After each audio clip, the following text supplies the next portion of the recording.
Hello, everyone. Welcome back to the Mike Armstrong podcast show. And this evening, we're joined by Terri Mitchell, who is a podcast host of a YouTube chat channel, and also an interesting, I would say, entrepreneur or businesswoman based in Melbourne, Australia.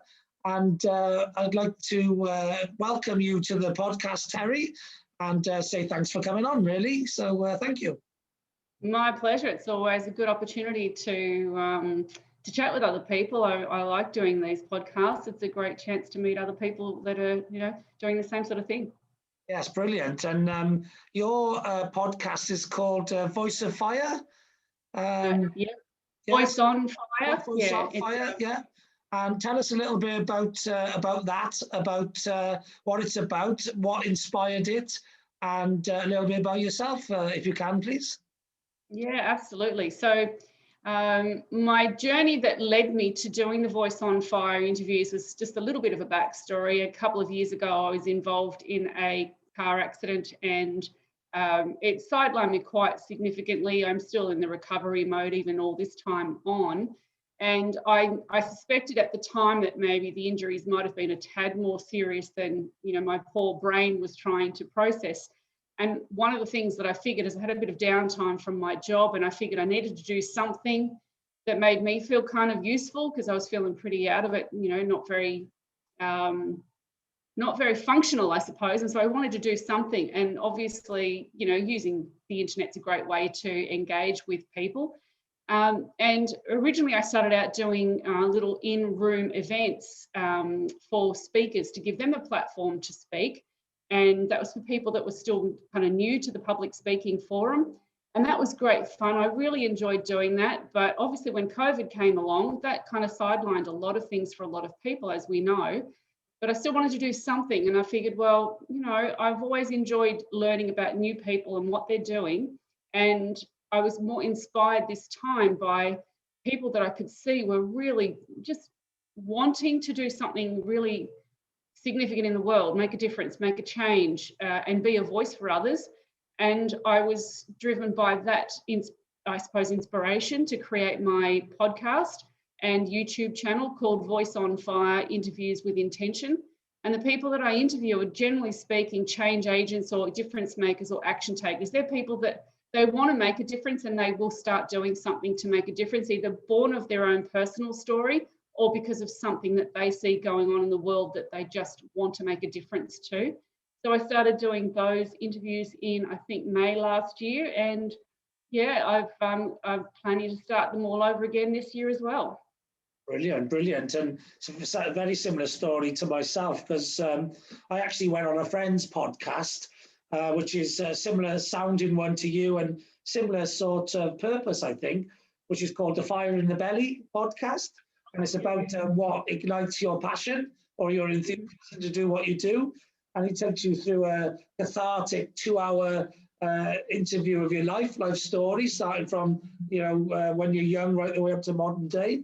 And it's a really good, I've never really ever looked on my life in that way before, because I always look into the future and what's next rather than the past. But actually, if you go through your life in chronological order, it actually allows you to think about why you did what you did and the choices you made and all of that.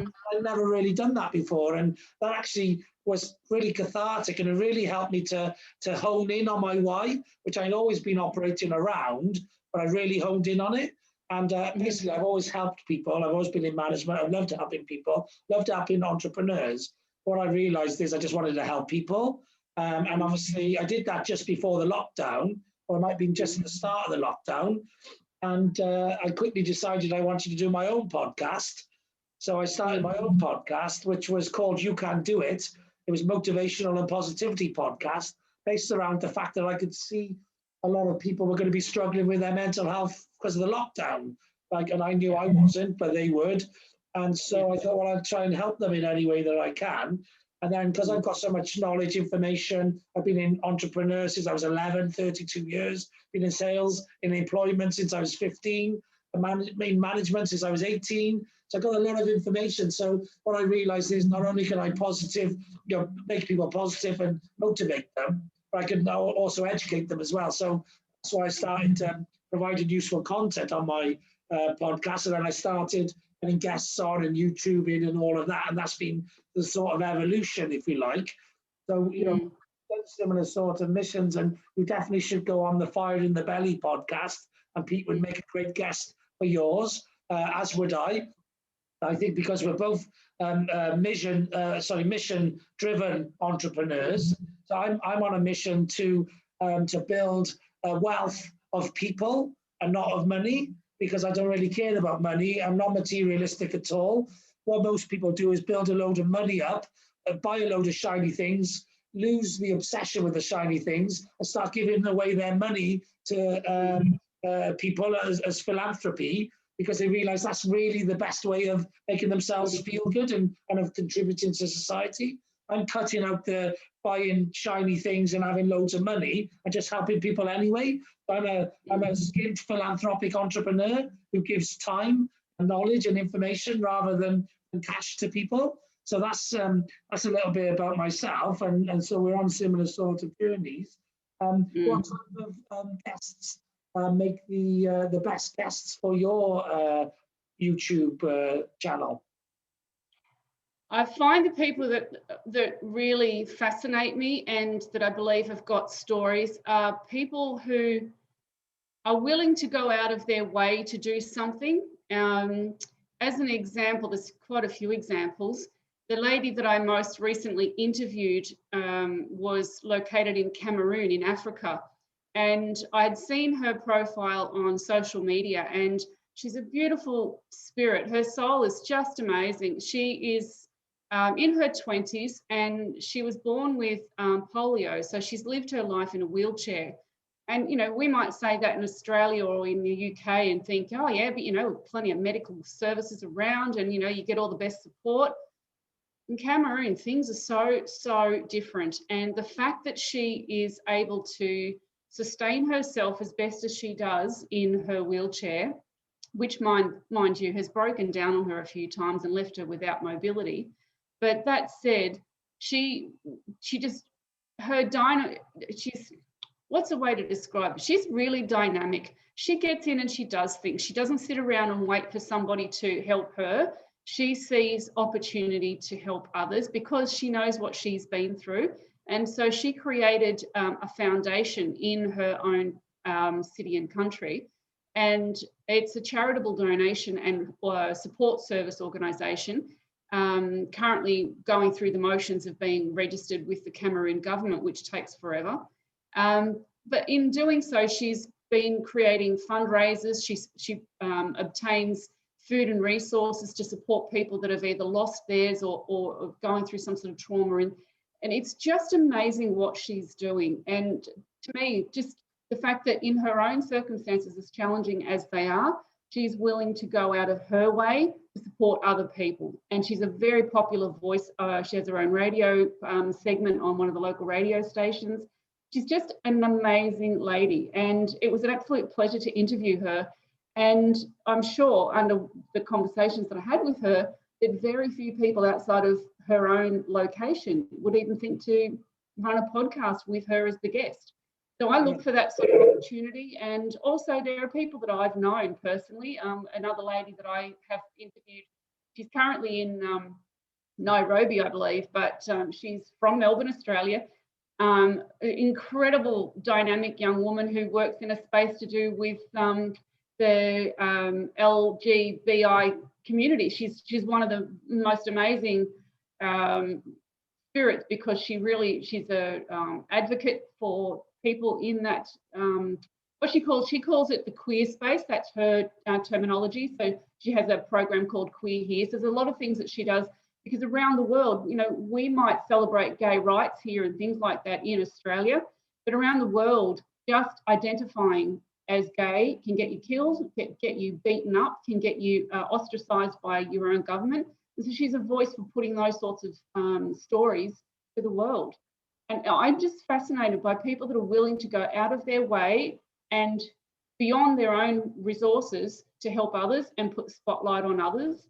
And they're just 2 examples. And I've interviewed probably, I think, about 18 people so far. And the one thing that fails with these interviews, which is a real bother, is technology. Because again, in Australia, I know that I've got technology, but try to interview somebody in maybe Nigeria or in Cameroon or around the world. One of my interviews was set up to go for Uganda, and the gentleman is a fascinating guy, and I really want to interview him, but technology is such a problem that he's having trouble getting connected. So, you know, I've kept the opportunity open for him. I will interview him in 2021. I've just got to wait till the technology situation allows. So, yeah, fascinating, broad range of people that have amazing stories and do amazing things in the world.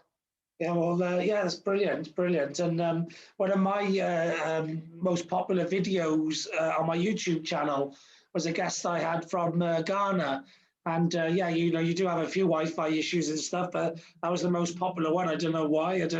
I've had some high-profile people on, but she seemed to resonate, or people seem to maybe search it because I posted it as African entrepreneur, or so maybe the African keyword or something got picked up. But yeah, that was a popular one. And yeah, the person you mentioned first of all, the disabled person, or the person which a friend of mine would call abled or superpowered. A friend of mine is partially sighted. He's turning blind, and he's got a podcast called Partially Sighted, and where he likes to interview people who are superhuman, if you like, people who maybe other people see as disabled or unabled in some way, but often that turns people into having a superpower. So he's a really good listener, which is why he's a podcaster as well, because obviously those senses are heightened, if you like, because you lose something you gain elsewhere. And that's a bit like that girl, the guest you mentioned earlier on, you know, she has some inability with some things, which has probably meant that she's got other abilities elsewhere where she's, if you like, overcompensated, and those are really good strength, and that's her mental ability, and you know, some of those other things. So they sound like fantastic guests. Yeah, absolutely. And I think that's one of the things that also fascinates me. I'm very big on psychology and I guess sociology as well. My background, if I was to really dig back further, as you sort of mentioned, you know, going back through history and where things have kind of led to now, one of the very first, wasn't the first career I had, but one of the very first, I suppose, really meaningful careers that I started was as a psychiatric nurse. So I qualified in psychiatric nursing way back in the early 90s. And I worked in the industry for a short period. I wasn't in it for a long time because I actually moved away from the area that I was working. And during that time, I found that I was exposed to some really challenging viewpoints that it made me sit back and really question what was really going on. And I noticed very much an us versus them mentality in the psychiatric services, that, you know, we're the nurses and doctors, we're okay, you're not okay. And I really found that offensive because I had my own mental health challenges, and I'd been struggling with a lot of stuff to do with social anxiety and depression that had been caused by a pretty tough childhood. But I was going through it, I was working through it, I was going through counselling and sorting that stuff out. But it sort of pushed me, I suppose, to realise that I wanted to give back to those who had helped me, because there were a few select people in those services that really helped me to see the world in a healthier way. And I wanted to then give back. So I could have become a psychologist, and that was originally what I was going to become. But for some reason, getting into uni and some other issue came up. And I went, well, the next best thing is I can become a psychiatric nurse, because XYZ person that I knew was also somebody who'd helped me, and he was a psychiatric nurse. So I figured that was the next best. And look, it was fascinating. It was amazing. It was really challenging having to work with people that were really not mentally well at all. And I mean people that I worked in locked wards. So, you know, you walk in with a key, you lock the door behind you, and you're in that room with people who the government and mental health services determine are not safe to be living in the community. So, you know, I've done quite a lot of different things. I've worked one-on-one with people who had such significant mental health issues that they needed a one-on-one nurse the whole time during their mental health care. And they're often in facilities where they need that support. And, You know, I nursed a young girl who'd set fire to herself because of the demons in her head. I nursed somebody else who'd gone through the transgender sex change operation at the time, or a gender reassignment, and wanted to commit suicide afterwards. So I was one-on-one nursing with people that were just in the most difficult situations, and that gave me insights into people's behaviour and the way the world works and how people think. And I guess because of my behaviours and things that I'd learned throughout my childhood, I had to really unlearn and relearn, and that whole process has just been my lifetime fascination. And I've always had an interest in, why do people think the way they do? Why does the world work the way it does? And that's probably also why I find doing podcasting really fascinating, because I get to talk to people on so many different levels in different ways around the world. And that it shows me that, you know, there are people out there who have what you call sort of, in a lot of ways, superpowers, that they've gone through something traumatic, something really challenging, and it brings out a real essence in them. And you know, I'm always most top entrepreneurs have gone through something major, which has led them to become the awesome entrepreneur they are. Yeah, I think trauma has a lot. I'm writing a book at the moment, and you know, I have got a working title for it, but it's a pretty wordy one, and it's about fear and crisis, and you know, how to turn those around into positives for our world. And from a personal perspective, it's, you know, I'm sort of reflecting on it. It's very cathartic for me to write, but also just the fascination on if we were to explore what fear really is, and if we were to explore the impact of crisis and see what it really has the capacity to teach us. One of the topics that I write on in the book is called the cotton wool kids. And, you know, in the 90s and the 2000s, children were being cotton wooled by their parents. They weren't allowed to play in the playground in case they got hurt. They weren't allowed to do this, don't do that, don't touch this, you know, and they were being kept in a really confined way so that they wouldn't hurt themselves. But the challenge with that was that the kids weren't learning anything, and they were becoming codependent upon their parents. And so they weren't developing life skills. And that really, they're adults now. So, you know, we look around and see there's some of the difficulties that the people are having today. Probably just staying in their comfort zone and being frightened to do anything. Absolutely. Or they're reckless because they don't know how to gauge what's right or wrong because they were never taught.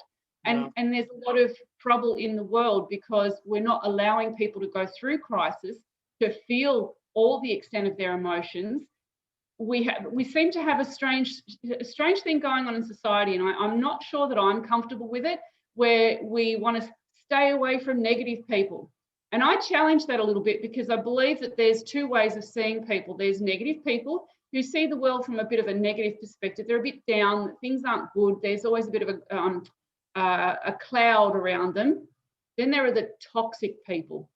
They're the ones you stay away from because toxic people, generally speaking, they're mentally quite well in terms of their mental health is normally quite good. They're intentionally toxic. They go about in the world with intent to harm. That is their way. That's why we have, unfortunately, things like prisons, because they are the sort of people that you do want to stay away from. But people that are hurting, people that have gone through trauma and don't know how to deal with it, people that have gone through something really distressing, people who are still dealing with abuse, that sort of stuff does make you negative. You can't help but feel battered and beaten and emotionally bruised.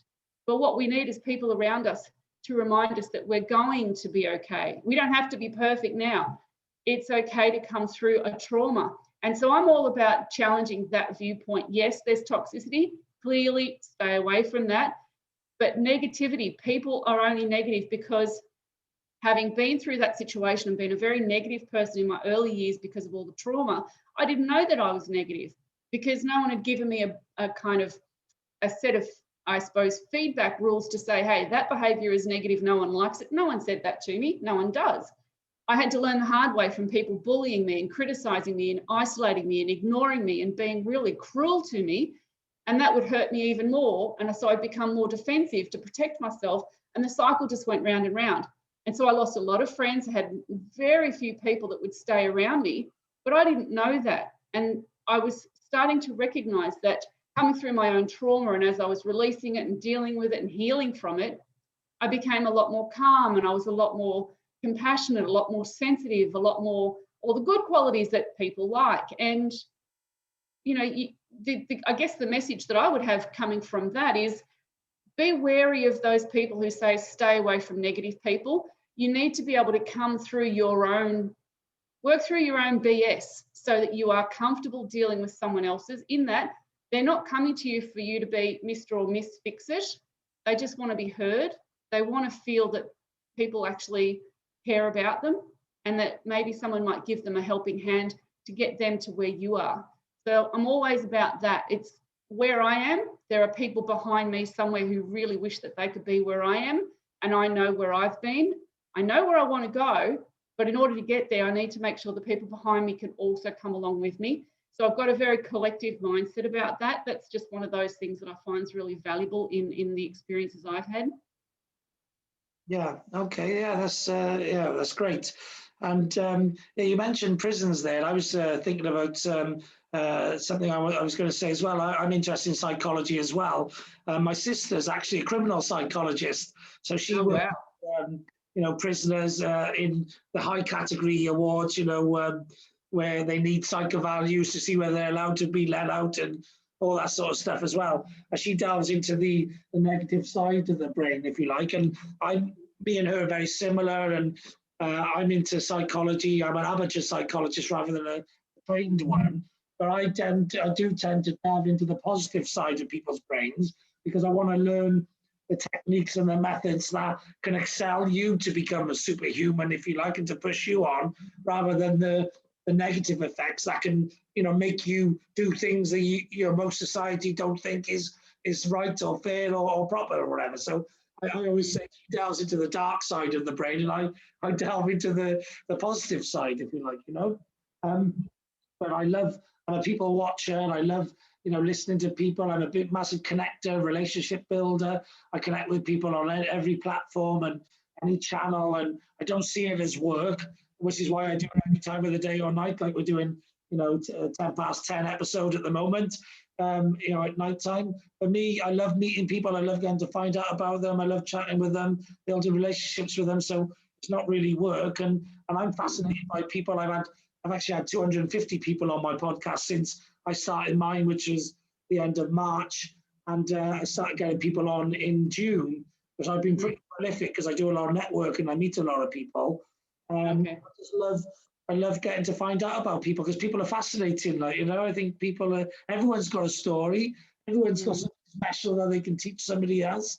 Everyone's, whether they believe it or not, or whether they think they are, people are fascinating. And if you take an interest in people and you like people, to me, people are much more valuable than cash and the monetary representation of value. So I'm into becoming wealthy through my people acquisition, rather than necessarily however much money you can put in the bank. We all like money, but I'm not that materialistic. As long as I can get by my life with the things I want in my life, which I can make happen anyway. Everything else, I'd rather just get people into your life, because they're priceless. Yeah, absolutely. Yeah, and I think that's one of the things that's really probably a little bit sad about what's happened in the world. And I'm wondering how COVID's going to change or in some way influence the way people are thinking. Certainly the value in being surrounded by uplifting and upbeat people it shouldn't be underestimated. And I know in the book that I'm writing, I'm also looking at things like neuroplasticity and things like that. So I'm certainly looking and exploring and focusing on what makes positive, what makes good, what makes for positive change. Where I look at is, we perhaps in society at the moment need to be more sensitive to the fact that people are hurting, and people's mindsets are going to perhaps show the default fears and the default mindset thoughts and things that they're going through. That's what I suppose a crisis does. But I think where we're at the moment is we haven't learned how to show compassion. We're not as compassionate or as sensitive as we used to be. And it's really important for me in the podcast that I do is to put the spotlight on conversations around how do we reach out and help those people that are hurting so that they're not hurting anymore, and so that they become valuable contributing people within our societies. And how do we open up conversations about things that, you know, they're awkward conversations. Very few people like to sit down and really ask, how are you really? And listen, and not try to tell somebody how they should be feeling. How many people do that? There's so few people feel really comfortable letting that can of worms be open. It's like, oh, how are you? Oh, you good? Oh, good. Then they want to talk about something they've seen on TV, or, you know, whatever the kids are doing. That's great. But if you're not comfortable addressing real deep emotions, then how is anyone going to have a really whole conversation? Talking about all the positive emotions is fantastic. It is uplifting. It is fantastic. But to get someone from a point where they're not in good space to a point where they are in good space, we have to be able to look at what's going on and give them some strategies and help them to feel connected. And like you say, you know, people are valuable assets. One of the statistics that I learned, and I don't tend to like statistics, but it helps some people find that the numbers help to kind of put things in perspective. During the time that I was a psychiatric nurse, the statistics that I learned related to who had endured abuse and the impact it was having on the psychiatric services. And they were saying it was, you know, 1 in 4 girls and 1 in 7 boys. And quite literally, those statistics are not correct. It's more likely that 1 in 3 people in your world today are impacted by some form of significant abuse. And I say 1 in 3 people, it's not, you know, gender specific, boys and girls. The reason the numbers are a bit skewed when they say 4 girls and 7 boys is because quite often boys and men don't report things that are in their minds quite humiliating, or you know, things that might require them to address their deeper emotions, because it's absolutely scary. So a lot of the time they don't report it. But statistically, the numbers in the services show, you know, at least 1 in 3 people generally in our populations has endured some sort of critical situation, maybe abuse, maybe trauma, maybe domestic violence, maybe something that was, you know, a crime in the you know, the world.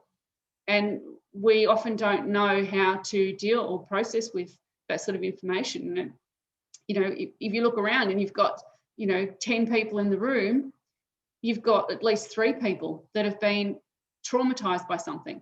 And a lot of the time they haven't dealt with it. So what impact is that having on their ability to communicate and be a valuable asset to other people?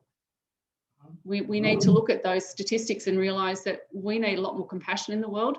We need a lot more sensitivity, but we also need to be strong enough to be able to be that helping hand that reaches behind us to bring somebody along the ride with us and give them reason to feel that they can reconnect and be that positive person that, you know, we're supposed to hang around. So there's a bit of work to do, I think.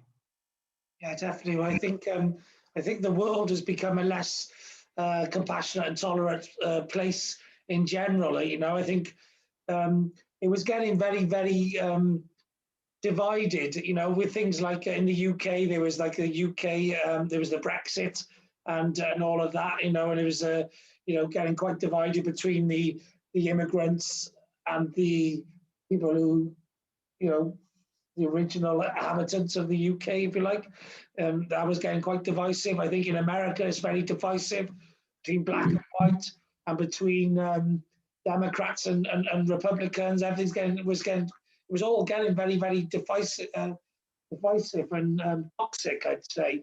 And actually the pandemic has probably helped to bring some aspects of society together, but even the pandemic's getting quite toxic between, you know, the mask wearers and the non-mask wearers, the let's get on and do things as normal, and the let's not budge and move at all.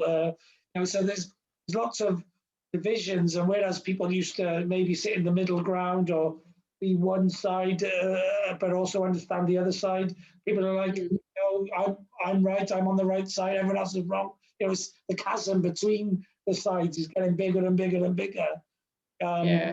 I've been hoping, and I hope it has had some effect, and I believe it probably will, is that the pandemic may, I think obviously as well, Trump leaving and Biden coming in, and a few different things like this happening may well bring things a little bit tighter together again. Because one of my favorite sayings at the moment is, it's about leaders who want to build bridges and not walls at the moment.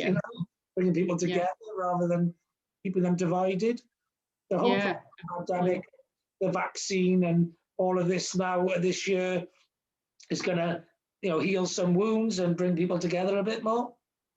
I think one of the things you hit on there that's really, really important, and I think just the examples you gave highlight it from, not just a compassion point of view, but leadership. I've been fascinated by the idea that leadership is, when somebody is there with you saying, let's do this together, as opposed to someone telling you, go and do it. Leadership is about being able to provide the level of support and encouragement, and just recognizing the strengths in other people. Leadership is not about being a dictator like the Trumps and the other, maybe Putin and that sort of stuff in the world. We don't need those people, and we're at that point where we need. I'm not a political person. I absolutely find politics the most dull and boring subject in the entire world, but I was glued to the outcome of the US election because I personally have my own views about, what people like Trump are all about. And, it's really important that we have united leaders. We need leaders that can show compassion, that can reach out and talk with people at all levels and demonstrate that, governments are not built around conspiracies, and they're not about trying to dictate, etc. Yeah, you've got dictatorships, they exist. We know that, we've seen that in history.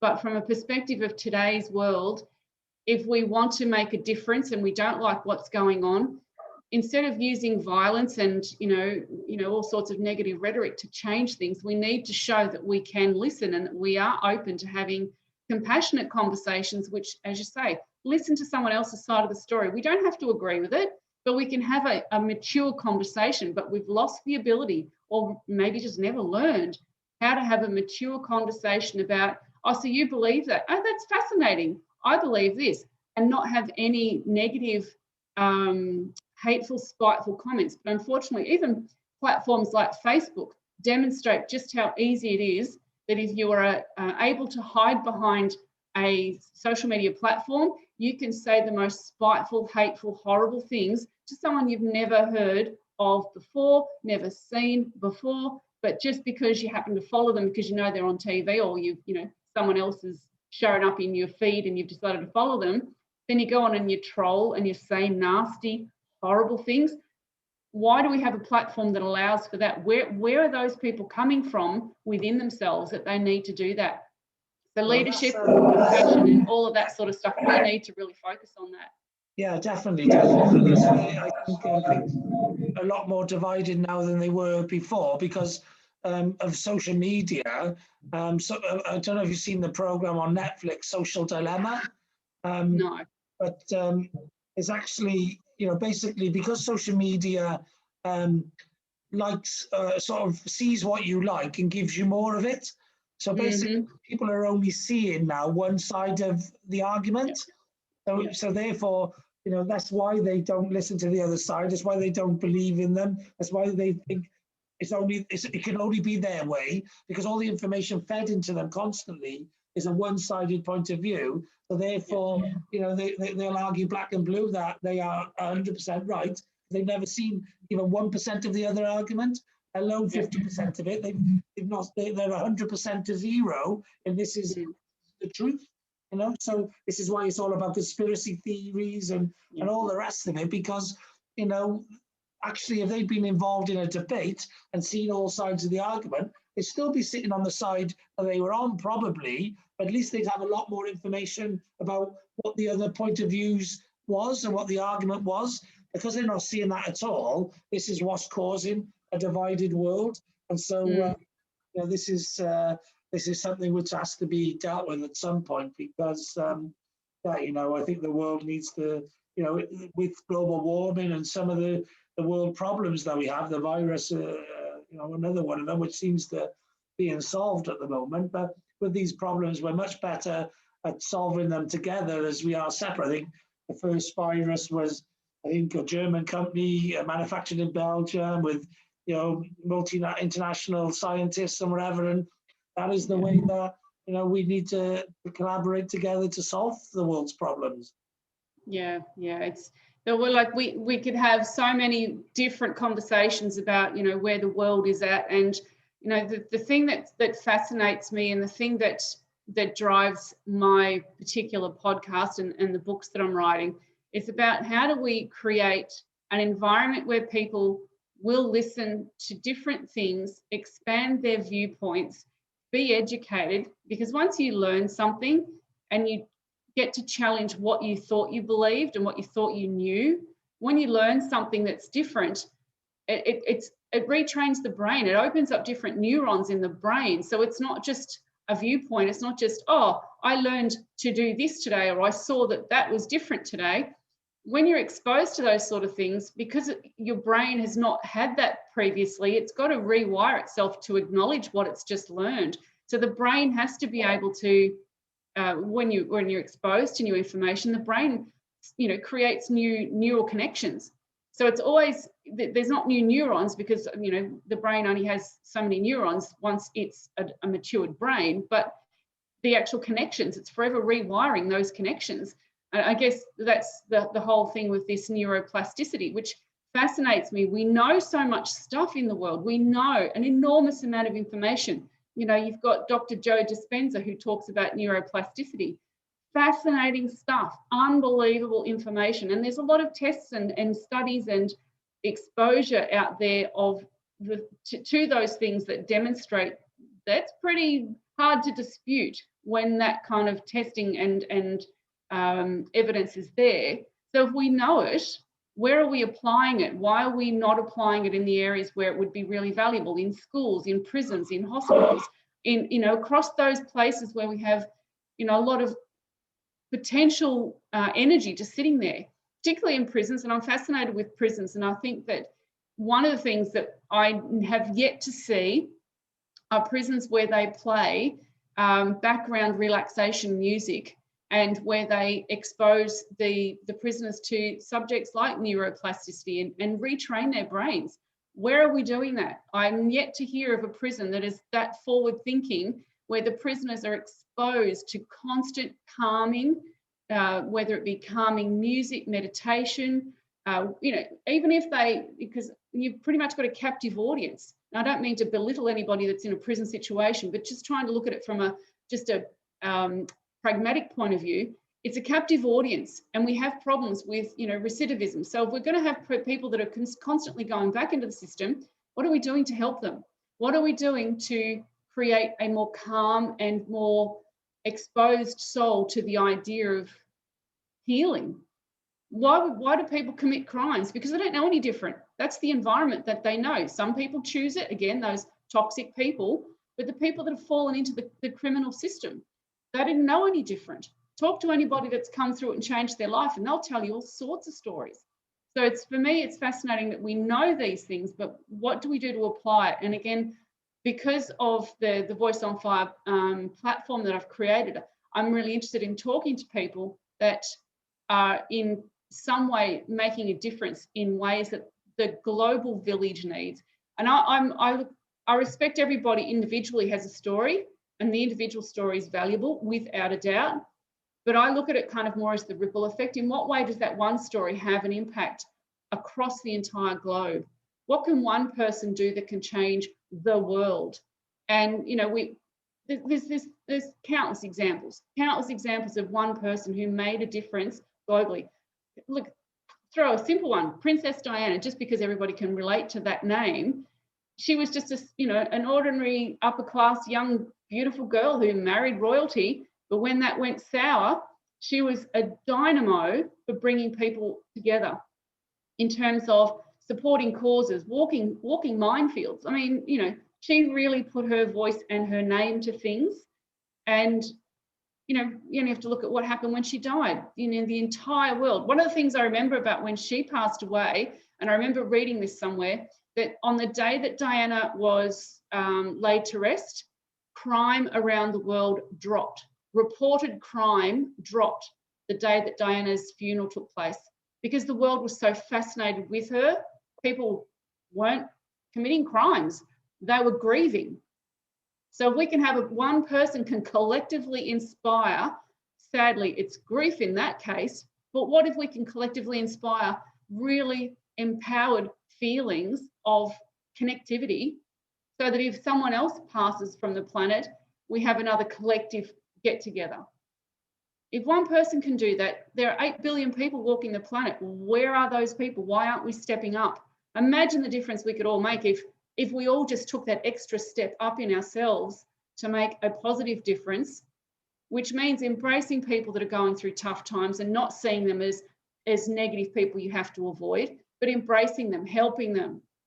You know, there are things we can do, and I think we're at that point. I think this pandemic and all of 2020, I love the fact that 2020 relates to what we consider as hindsight or 2020 vision. I think it was really perfectly apt. It was a great timed year, yeah. And, you know, I think in years to come, whatever society in the world did learn from that year will be very well educated and taught to other people via the prism of 2020 vision.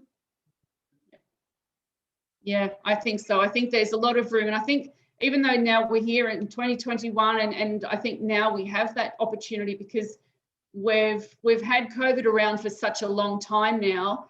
I think people that were so optimistic that said, well, you know, COVID will be around for 6 months, was what we kept hearing in Australia. And, you know, here we are, it's been 12 months and it's still going.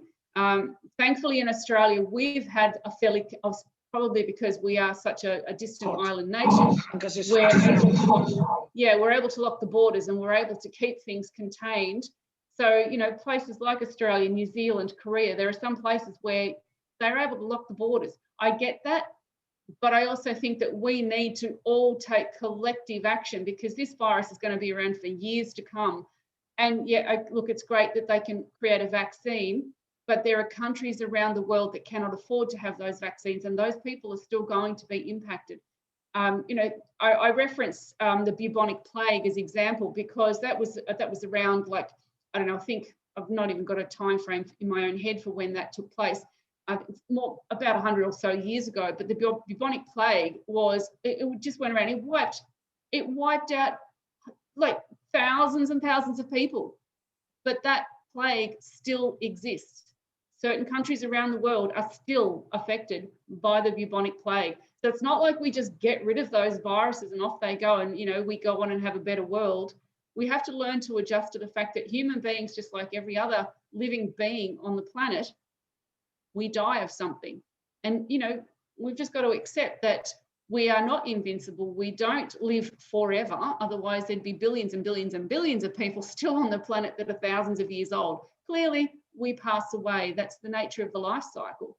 So, you know, we have to accept that maybe, just maybe, there are things that we have to learn from this virus, that it's out there, it's happening. We can make a difference. We can learn to live differently because of it. But what do we do to help those people that maybe aren't in positions to do something about it?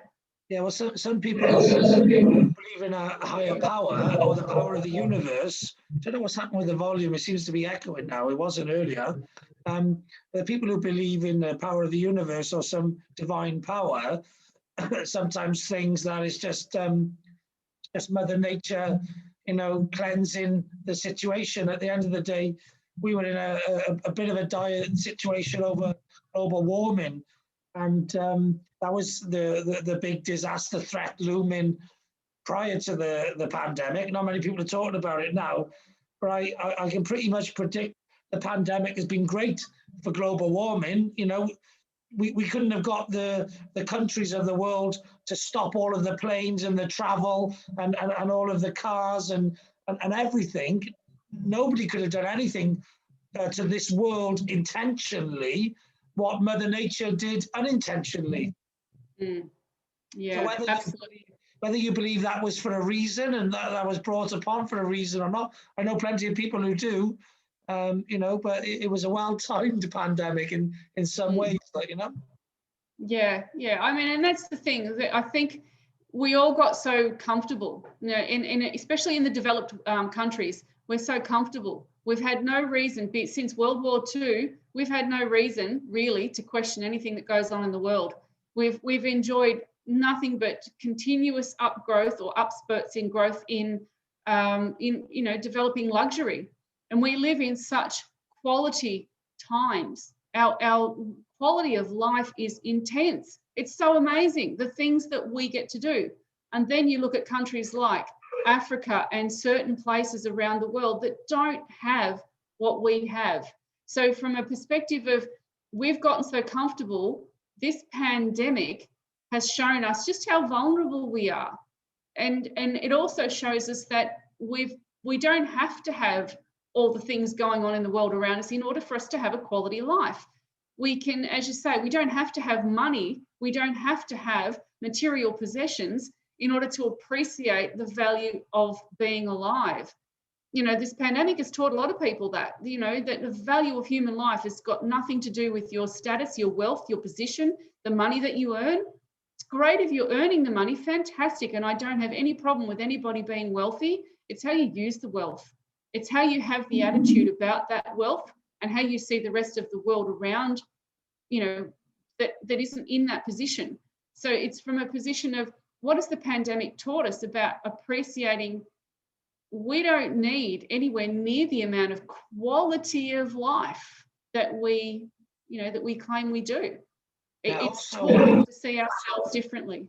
Yeah, also a lot of people have realized that, you know, actually the pandemic, you know, if it had come along before technology, I think the world would have struggled a lot more. But technology, you know, exists now where, you know, the impact wasn't as big as it could have been. It could have been majorly impacted. But you know, imagine trying to keep people in the house without the internet, you know, without you know, streaming and all the music, all the things that we can do now online. You know, people would have never stuck to house arrest and lockdown, you know, with nothing to keep them entertained, you know, and no way of going out and, you know, going without food and all of the things that you can do through delivery and mail order, and, you know, people, civil unrest, and way more people would have died. But, you know, so we've advanced a lot as a human race to be able to get by with very little. We don't need a lot, you know. As long as you've got a bit of Wi-Fi, a bit of technology, you can even stay in touch with loved ones without even touching them and seeing them. And actually, most people can be happy like that. There are some people who need the touch and the feel and the hugs and whatever, and they're struggling. And the people who are on their own who are struggling, and the people trying to juggle teaching kids school and businesses. There's plenty of people who are struggling, but the vast majority of people aren't struggling so much, and that's what people get through this situation. Yeah, and I think that's the thing. We tend to exist in bubbles, as I call them. That it's like we have our little individual bubbles around us, and they're our family, our social unit, the area within our world where we live. And we conduct ourselves in that space. And after a while, because it's been going on for so long in such a comfortable place, that comfort zone that people get into, comfort zones, there's value in a comfort zone in an efficiency kind of way, in that, you know, because things are set up in a sort of habitual kind of way, you don't have to sort of think too much. You can just go and do it. But then there's the trap, because a lot of the time we're not thinking. We're not conscious of what's going on around us outside of our bubble. So yeah, great, you know, the selfishness that came out with the pandemic, with those people who were determined that they didn't want to go into lockdown, they weren't going to wear a mask, they weren't going to, because they all thought it was about them. And it's like, you know, you're not going to impose, you know, restrictions on me. And that's all well and good. If you don't want to live that way, that's fine. But don't go outside of your bubble and impose that on other people, because unfortunately, you're putting them at risk, and you're putting yourself at risk too. But the mindset shift that needs to happen is, it's not just about it's not just about me. That the phrase that I hear a lot of time, it's all about me, doesn't wash with me. It's not all about you. And look, I understand that we do need to be self-care based. We need self-love. We need to be self-orientated, because we need to understand ourselves, be the best version of ourselves in order so that we can give with more energy to the people around us. But we also need to be mindful that the reason we become who we are is because there are bigger environments out there that we can participate in, and our energies can be valuable to the people around us. So it's that whole mindset. If we stop thinking that it's all about us, we can wear the masks, we can go into isolation, we can, live within a lockdown environment for a protracted period. We know it's going to go for a while, but with the help of technology and realizing the resources that we've got around us, we can get through it, because it's not a forever thing. It's not a permanent restriction. The government here in Australia, particularly in Victoria, gave us, they got it wrong in the beginning. I mean, but who was going to get it right? I mean, it's been one of the most chaotic things that's happened. So going to make mistakes. Some people are going to get some things right, some people get it wrong. Absolutely. And our government in Victoria got it wrong to begin with, and there were some mistakes that were made, but they put a plan together and went, this is how we are going to manage it. There's going to be staged lockdowns. This is how we're going to apply those stages. This is what they'll look like based on the information that we have about the transmissibility of this virus. So we went in Victoria, here in Melbourne particularly, we went into one of the strictest lockdowns that's been known around the world, where we were not allowed outside of a 5-kilometre radius. We had to wear masks everywhere. We weren't allowed to have people inside our homes other than the people who lived there. We had to we weren't allowed out of the house unless we were going to work, going to medical appointments, undertaking some physical activity where you were able to isolate yourself to do that, or going to do essential service things like going to buy groceries or petrol or that sort of stuff. You had to have work permits to go to work. Look, we were in absolutely the strictest lockdown, but it worked. And yes, there's been people that have not coped with that, and my heart goes out to the people who did not cope well with that. But as you say, we here in Australia and in many developed countries have all of the resources at our fingertips, literally on keyboards. We've got ways to connect with people. And my heart goes out to those people who financially did not have access to resources, who were struggling because of their living in isolation, perhaps due to the fact that they were, driven to poverty, and there were things that were making life very difficult. So we need to be, again, compassionate in areas where it isn't the way it is for everybody. Some people went through absolute hell, and some people did lose their lives. Some people committed suicide because of this. So we need to be ready to step into the compassion and understand this pandemic is just mental for what it's done to people. It has been insane, and it has really tested people. So we've got the benefit of technology. How can we use that more to really reach out to those people around us who may be not doing so well? And I like something that you mentioned, the fact that we're able to use the technology to stay home. For myself, because of the car accident that I had a couple of years ago, my mobility is affected and I physically can't walk very well. So I don't go shopping. I'm extremely grateful that there's this thing called online grocery shopping. I plug it in, it comes to my door, and that's it. And I've got a grocery delivery coming today. And I'm extremely thankful for that, because without that service, I would not be able to easily provide resources to myself. Yeah, so, on behalf of my dad and his girlfriend, who are shielding, have been haven't been out since the beginning of the pandemic, and that's my once a week trip. I got to go shopping for them because they're not very good online and they don't trust it, and all the rest of that. So I do the shopping for them. But yeah, there's the technology is there. I could teach them online, but I don't mind doing it for them anyway. And it's my chance to see them once a week then, as a carer, so that's fine. But I'm conscious it's getting late now. It's getting deep into the night for me. I'm starting to get a bit tired. I'm starting to flag a bit. So I'd like to say thank you very much for coming on the podcast and sharing some wisdom and some information about what you do, etc. How do people get in touch with you and engage with you if they're interested in connecting with you in some way? Yeah, look, it's been fantastic. I really appreciate the time that we've had to chat today, Mike. I can be found on the standard platforms. There's LinkedIn, there's Facebook, there's Instagram and Twitter. For the first three, that just looking up under my name, and it's just TerriMitchell.